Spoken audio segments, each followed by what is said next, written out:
Well, I gotta admit, I'm surprised by this film. In a good way. Let me give you a little backstory.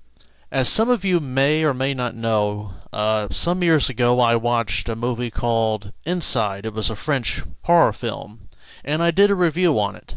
And for a long time, it was the number one most hated movie on my list. I despised that film because in that film, the French version, Inside, the pregnant character was tortured and beaten, and so many horrible things were done to her. It was just awful. And I know it's a horror film and everything, but as you know, when it comes to violence towards a pregnant character, I draw the line. It just sickens me and I don't like it. So for a long time, that movie was the most hated, right up until Proxy. Well, fast forward to many years later. I'm just casually shopping in the store, and lo and behold, I see that they've made a remake, an American version called Inside. I did not know that. And naturally, I was hesitant to even bother watching this film.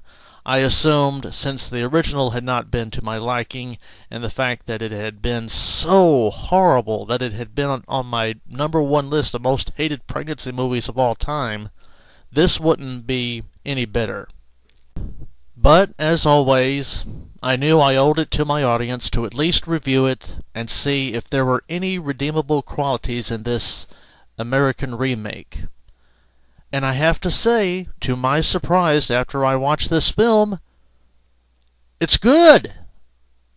I can't believe I'm saying this, but Inside, the American remake, is far better than the original. And I never thought I would say those words because the original was just a horrible, horrible mess. For those of you who are not familiar with the original French version of this movie or the new American remake, let me break it down for you. The plot goes like this. In this film, much like the original, a pregnant character is driving on the road one night. While they're driving, she looks down just for a moment and is involved in a terrible car accident. Although her and her baby are just fine, her husband, who was in the car with her, doesn't survive. This leaves her alone and single and having to deal with the fact that she's lost her husband. As the movie progresses, we see that the other person who was involved in the car accident wasn't just injured, she was pregnant also, and unfortunately, she lost her baby. This drives the woman insane, and she's determined to get the pregnant woman's baby so that she can raise it herself. The movie follows sort of the same plot line. The pregnant character is alone at the house with no one there to help her.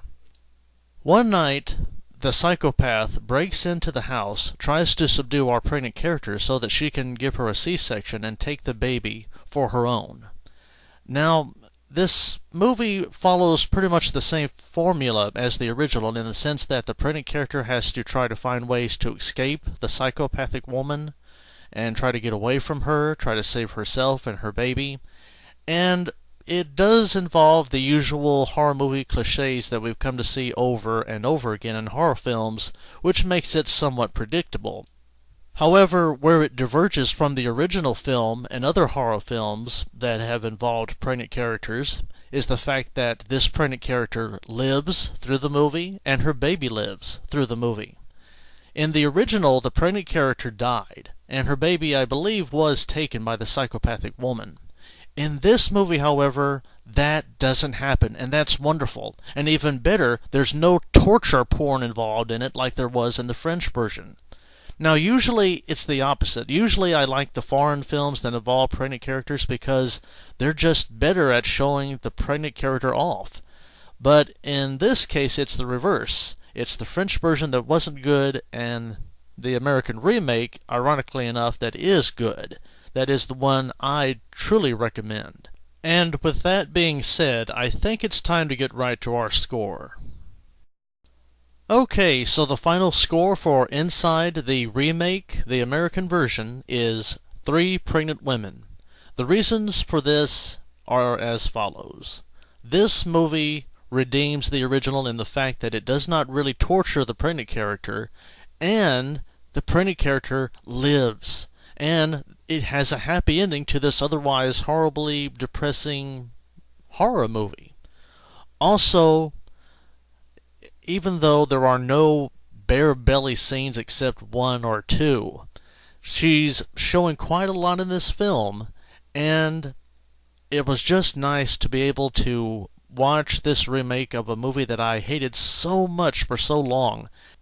It really helped wash the really horrible bad taste of the original right out of my mouth. So, for those reasons, Inside, the American remake, gets a perfect score of 3 pregnant women. Well, that's all for now, everybody. Thank you for watching. We'll see you next time. This has been the Chipmunk. Bye for now.